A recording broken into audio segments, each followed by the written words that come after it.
Subaru Outback has always been something of an anomaly, and that's because this is considered a large SUV, so it competes against things like Toyota Kluger or Mazda CX-9. Now, there's no doubt that this looks, feels, and crucially drives more like a car than it does an SUV.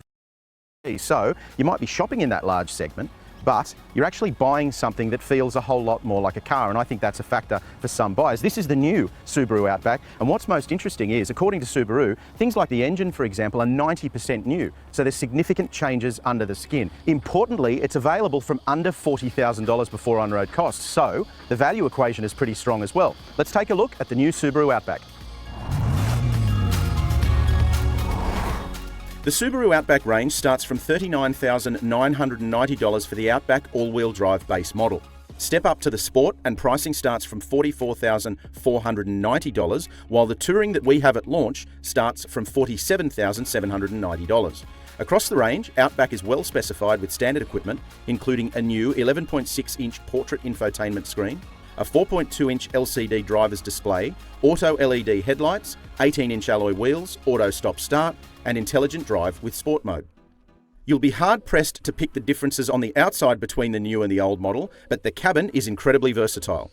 Subaru cabins have usually always been comfortable and reasonably ergonomic, but I think there's one thing we can all agree on, and that's the fact that that two-screen design was not just stupid, but it didn't really make any sense. It wasn't that easy to use. New Outback gets a much simpler infotainment system. It's an 11.6-inch touchscreen, and crucially, Subaru's gone with a portrait mode rather than landscape. Now, that might be weird for some people, and you might not be used to that in a car, but I think what it does is it replicates what we're used to looking at with our smartphones. So when you are mirroring something like Apple CarPlay, what you're seeing there on the screen is exactly like when you're looking at the phone. It all works really well. This particular model grade's got heated seats. All of the controls from the car are through there. And just the general layout of the cabin, the switchgear, the comfort, it's quite insulated. It's really a good place to be, especially on longer road trips. But I think this change to the infotainment system, although it's a small one, makes a big difference inside the cabin of the Outback.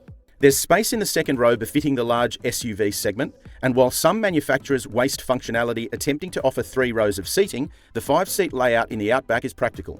Adults can fit behind tall adults up front, and there's good headroom and visibility in the second row as well. There are outboard heated seats in the second row and 2 USB ports in our test model as well. The boot space is also useful, 522 litres expanding out to a whopping 1,782 litres when you fold the second row down.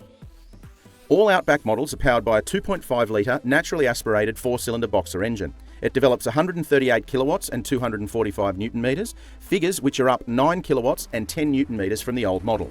All Outbacks are all-wheel drive, of course, and they feature a CVT that has 8 steps to mimic a conventional auto. A couple of things really impress about the Outback driving experience. One is the insulation, very quiet inside the cabin. The engine and the CVT work really nicely together, and we do complain about CVTs regularly, but this is one of the better ones we've tested. So engine and gearbox work together nicely. The CVT has those steps that kind of almost feel like gears, and it all works really well out in the real world. The all-wheel drive system gives you that sort of feeling of confidence, I guess, even though modern electronics have taken up a lot of that gap, but you still know that underneath you've got a really proficient all-wheel drive system. The other thing that I find very noteworthy about the new Outback is the ride quality. They've got quite chubby tyres on the rims, so they soak up bumps really nicely, but the general suspension tune is very good, so it's never uncomfortable in here. You don't get bashed around inside the cabin, even if you go over sharp speed humps and potholes, things like that. The general ride quality is very good. I think that while this works really well around town, and it makes sense around town, it's using 10.5 litres largely around town at the moment, and that makes a lot of sense for Australian buyers. I also think it stands out as a really comfortable and practical road trip vehicle as well. So if you occasionally go on longer trips, and Subaru does market this car at people who go mountain biking, go camping, go fishing, that kind of thing. If you do that kind of stuff and you need to load the car up and hit the open road, I reckon the new Outback's going to do the job very nicely. As ever, Subaru's suite of safety systems is extensive, and Outback gets AEB in forward and reverse with support at intersections, lane keep assist, lane centering assist, lane departure warning, lane change assist, driver attention monitoring, evasive steering assist, speed sign recognition with speed limiter, blind spot monitoring and rear cross traffic alert. There's also a passenger seat cushion airbag, which in the event of a frontal crash, pushes up the front section of the seat base, preventing the front passenger's waist from moving forward or sliding beneath the seatbelt.